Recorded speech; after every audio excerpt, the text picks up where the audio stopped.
অবশেষে আর্জেন্টিনার ইতিহাসে সবচেয়ে কষ্টের দিনটা এসেই গেল। আকাশী নীল জার্সিতে লিওনেল মেসির বিদায় ঘণ্টা বেজেই গেল। ভাবতে পারেন একজন সমর্থক হিসেবে দেশের মাটিতে মেসিকে আর দেখা যাবে না। ব্যাপারটা তাদের জন্য কতটা কষ্টের হতে যাচ্ছে, কিন্তু এটাই বাস্তবতা। আগামী 5 সেপ্টেম্বর ভেনেজুয়েলার বিপক্ষে দেশের মাটিতে নিজের শেষ ম্যাচটা খেলতে মাঠে নামছেন বিশ্বসেরা ফুটবলার লিওনেল মেসি।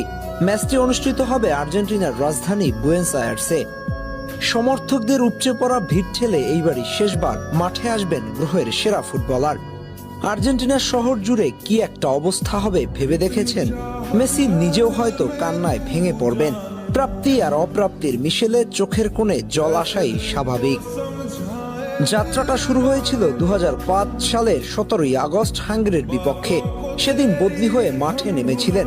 মাত্র 65 সেকেন্ডে লাল কার্ড দেখে বসেন।